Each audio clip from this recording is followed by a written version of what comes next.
Guru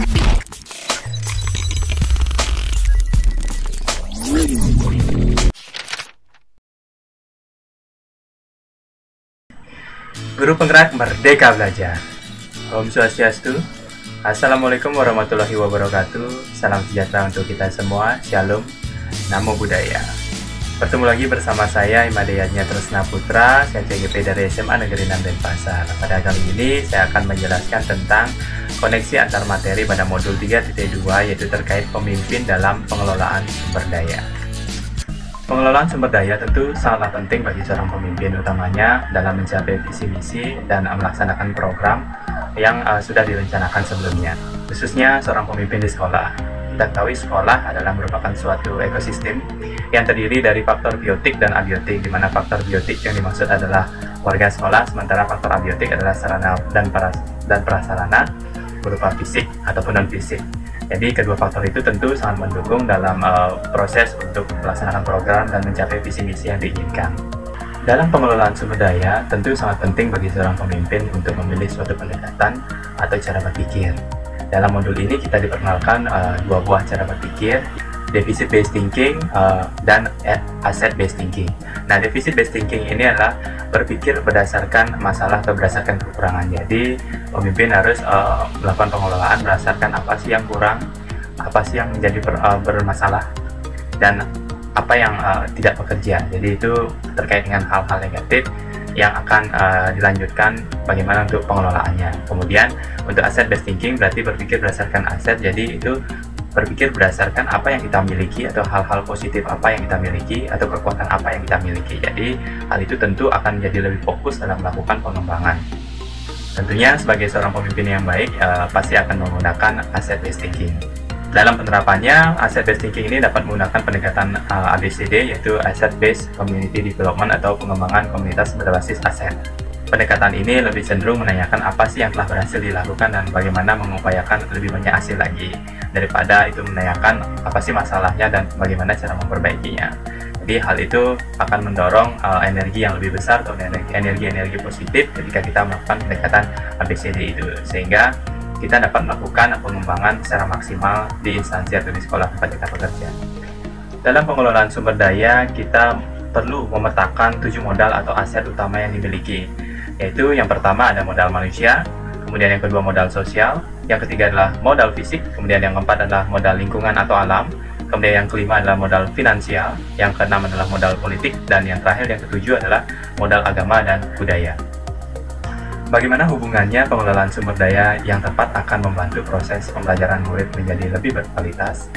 Tentu hubungannya sangatlah erat, dimana jika kita lihat dari proses pembelajaran di kelas, kita bisa fokus pada sumber daya guru, murid, serta sarana dan prasarana.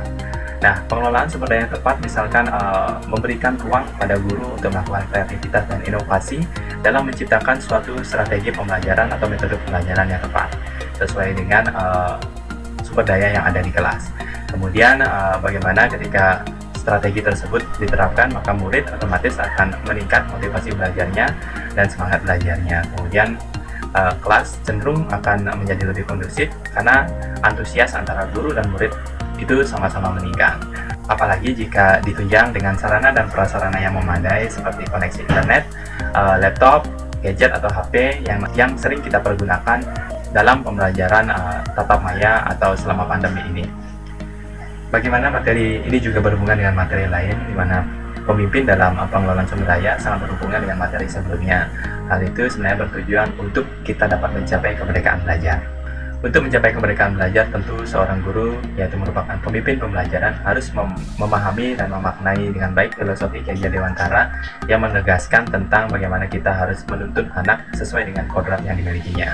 Jadi hal itu bisa dimulai dari visi pribadi yang kita miliki, kemudian memetakan kekuatan-kekuatan positif yang ada dalam diri atau potensi yang ada dalam diri dengan menerapkan inquiry apresiatif, kemudian juga didukung dengan budaya-budaya positif yang ada di lingkungan sekolah sehingga dapat meningkatkan dan menumbuhkan karakter positif yang ada dalam diri murid. Nah, kemudian hal itu juga tentu sangat berkaitan dengan bagaimana nilai dan peran seorang guru dalam melakukan pengelolaan sumber daya. Guru itu wajib mandiri, kemudian reflektif, kolaboratif, inovatif, dan berpihak pada murid. Nah, dalam pengelolaan sumber daya yang ada di kelas, khususnya dalam proses pembelajaran, tentu guru harus menerapkan strategi-strategi pembelajaran berdasarkan sumber daya yang dimilikinya. Ya, salah satunya itu dengan menerapkan pembelajaran berdiferensiasi, kemudian juga bisa menerapkan pembelajaran sosial emosional.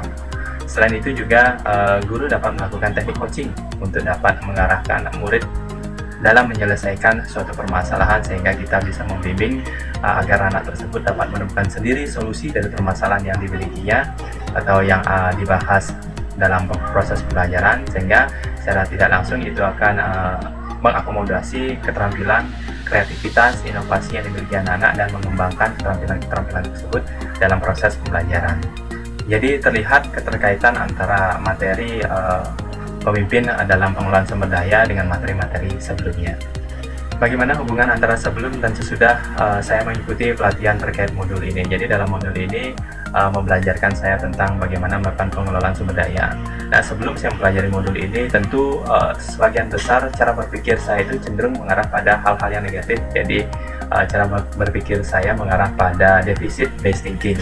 Di hal itu yang sering kita lihat, apa sih kekurangan yang ada, apa sih yang tidak bekerja dalam diri saya. Mungkin jadi itu yang fokus saya lakukan dalam melakukan pengelolaan sumber daya, khususnya untuk menerapkannya di dalam kelas, kemudian memanfaatkan sumber-sumber daya tersebut dalam pengelolaan kelas. Nah, sesudah mengikuti pelatihan ini, ternyata saya menyadari dan memahami pentingnya kita menerapkan pendekatan ABCD ya. Jadi Asset Based Community Development, yaitu pengembangan komunitas berbasis aset atau pengelolaan cara berpikir berbasis aset, di mana kita wajib fokus pada hal-hal yang kita miliki atau hal-hal positif, kekuatan yang kita miliki untuk dapat kita kembangkan. Jadi itu akan lebih mengarahkan kita lebih cepat ya dalam melakukan pengembangan dan peningkatan mutu kualitas pembelajaran yang ada di kelas. Oke, demikian penjelasan saya terkait koneksi materi tentang pemimpin dalam pengelolaan sumber daya, di mana kita wajib tahu bagaimana melakukan pengelolaan sumber daya yang baik, yang efektif, sehingga kita dapat mencapai tujuan kita, yaitu merdeka belajar. Akhir kata, saya haturkan para mesanti. Om Santi Santi Santi Om.